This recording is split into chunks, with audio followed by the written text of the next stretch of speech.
Today we're in this 2023 Hyundai Santa Fe Calligraphy all-wheel drive. And in this video I'm going to be showing you what it's been like to live with over this past week. So without further ado, let's go ahead and check out the outside. Naturally, as soon as I start filming a video, it starts misting. But this is finished in shimmering silver. It's got 20-inch wheels. The Calligraphy is the top trim for the Santa Fe. Like I said, this one is all-wheel drive. Very sharp looking crossover from Hyundai. It's got LED headlights, and LED turn signals, and LED daytime running lamps. Very nice looking grille. It's got also a panoramic sunroof as well. Let's go ahead and take a look at the trunk.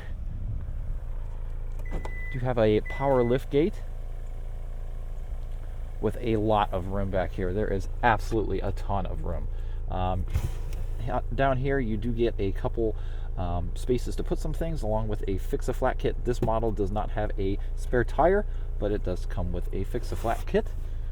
You even get more storage under here. I mean, you can put a ton of stuff back here and be fine. This does have power folding second rows as well, but you do get a 12-volt outlet back here as well. Absolute ton of space. Crazy. Let's go ahead and take a look at the second row here. Pop these back up. Oh, well, it would help if my coat wasn't in the way, and that would fold a little bit flatter. These do recline as well, pretty far. Back here you do get heated seats and peasant blockers, sunshades. A couple vents down here, a couple USB ports, and a 150-watt outlet. A mat pocket over here. Pull down center armrest with a couple cup holders.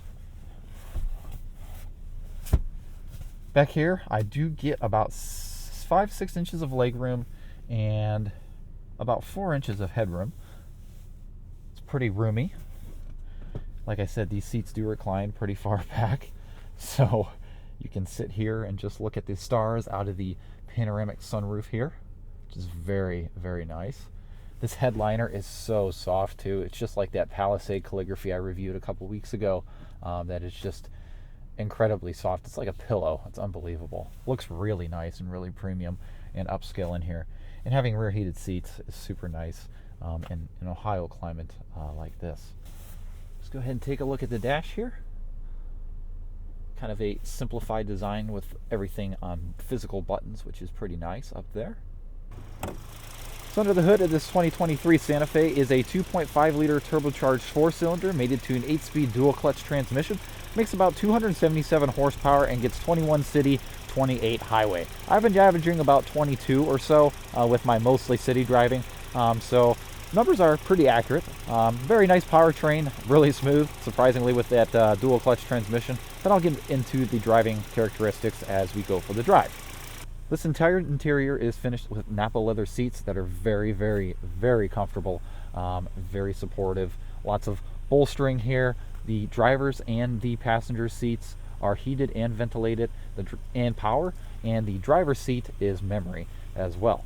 Let's go ahead and hop in here. It is cold outside. It's 37 degrees, so got to kind of warm up a little bit. Up front here, you are greeted with a 12-inch gauge cluster and a 10-inch infotainment. It's kind of interesting that the gauge cluster is larger than the infotainment. I would prefer it actually the other way around, because this kind of looks a little bit goofy and smaller. Doesn't look very uniform at all. But speaking of the infotainment, it's, you know, Hyundai standard infotainment. It's not too terribly bad. This system is pretty laggy compared to the Palisade that I reviewed a couple weeks ago. Not quite sure why, but you know, it just is what it is. You do have Android Auto and Apple CarPlay that are wired and wireless as well. I prefer to use wired, but you know, that's just my personal preference. Down here you do get stereo controls. This does have navigation as well, but I prefer to just use Apple CarPlay since it's just easier, more user-friendly to use. Down here you do get your dual zone climate controls. You can just, you know, control the temperature by pushing up and down on that. Down here you do get your gear mode selector with a 360 backup camera with guidance lines that moves. Very nice system. Works pretty nice. Over here you get your drive mode selector, auto stop start, auto hold, heated steering wheel, hill descent control, your parking sensors, and parking assist features. Down here you do get your heated and ventilated seat controls. Up front here, you do get a little pop-open cabinet that reveals a cup holder and a USB port for your Apple CarPlay. Where my phone is a wireless charger that works really well. I don't like wireless charging though, so I don't particularly care to use it because it just heats up your phone and just kind of ruins the battery of your phone. But you know, I have mixed opinions on that. But it has it if you have it. It does have a decent sized cup holder here that fits a pretty oversized water bottle, along with a decent sized center console here with a removable tray. Over here you do get some storage that's illuminated with the ambient lighting that goes all the way around the interior here. Looks really sharp at night. Down here you do get a decent sized glove box as well. Do get an illuminated visor mirror. You just have to turn on the switch up here yourself, which is interesting. But as soon as you close it, it shuts the light off. Over here you do get an auto-dimming rear view mirror with HomeLink. No digital mirror in this model, but I find myself not needing it because it doesn't have a third row that blocks the visibility out the back. All the materials in here are pretty top-notch, and the places that you would touch is soft touch. It does have a little bit of hard plastic up here, but overall, extremely, extremely nice interior. Before we take off, I'd like to show you one feature that has to do with the key fob. I've demonstrated this on the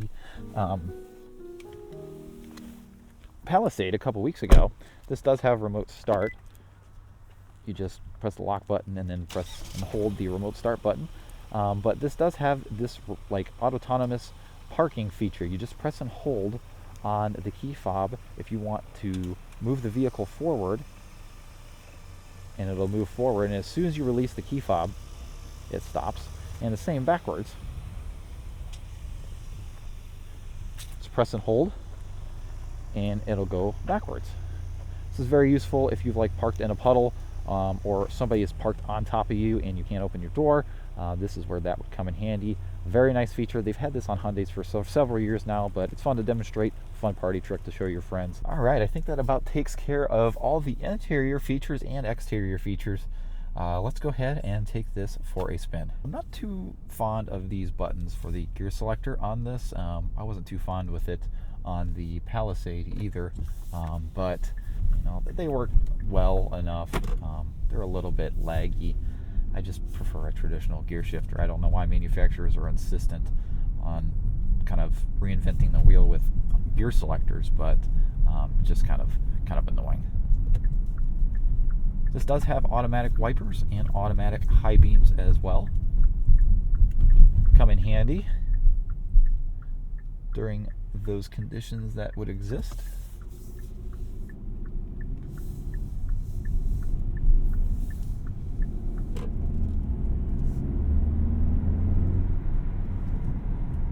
This does have quite a bit of low-end torque.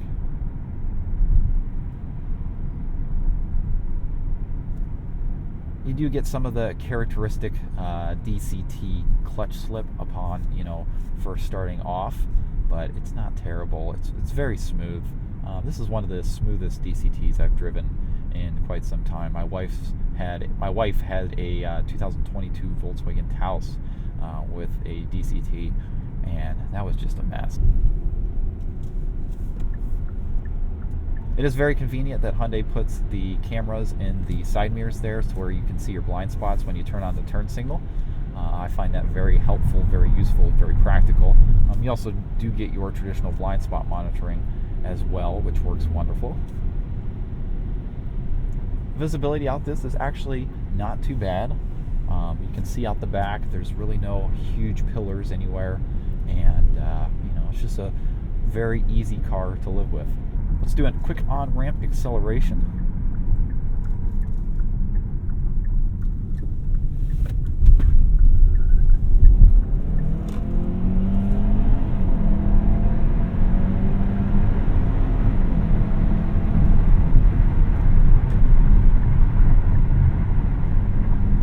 Very quick. This thing really hauls.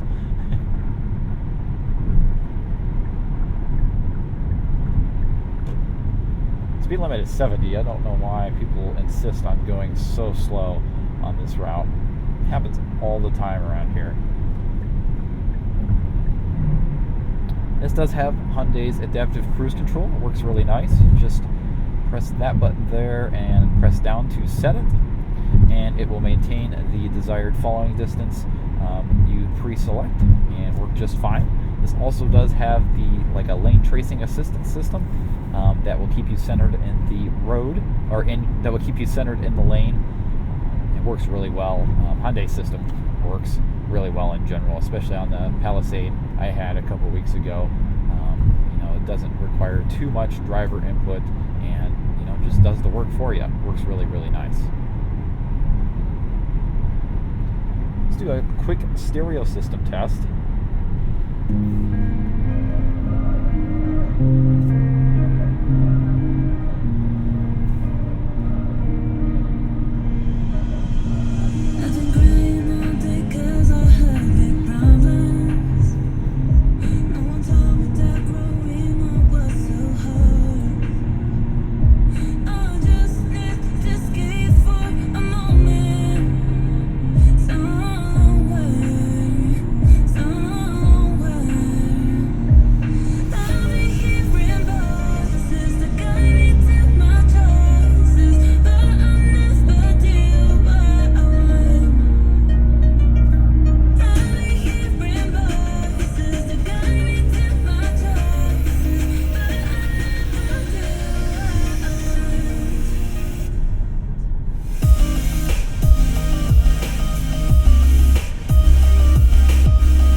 Yeah, very good system. It's a little bit bass heavy, but I love it. Very crisp, very clear, and pleasure to listen to. Overall, you heard on the highway back there, it's pretty quiet. It's not too bad at all. It's very, very smooth ride, very refined ride, and I'm pretty happy with how this thing drives in general. Let's do a quick 0 to 60 mile an hour test. Put it in sport mode. Go ahead and disable stop start. Come to a complete stop. And punch it.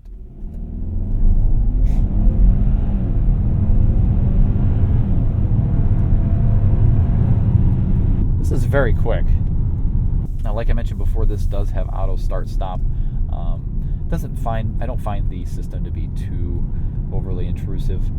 It's not as smooth as the other Hyundai models that I've tested, but I don't find myself turning it off every single time I get in the vehicle, which is nice. Sometimes these manufacturers can, put these god-awful auto start stop systems, and it totally ruins the driving experience, in my opinion. But Hyundai seems to be doing a pretty good job. This handles reasonably well for a crossover, pretty well composed. Do get paddle shifters behind the steering wheel as well. Actually, extremely responsive. Holy Toledo. Wow. That's really quick, actually.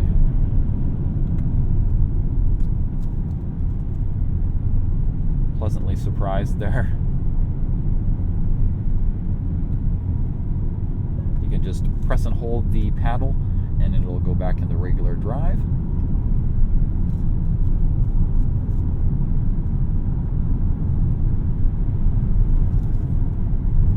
Like I said, it's not too bad. It's not necessarily sporty, but well composed.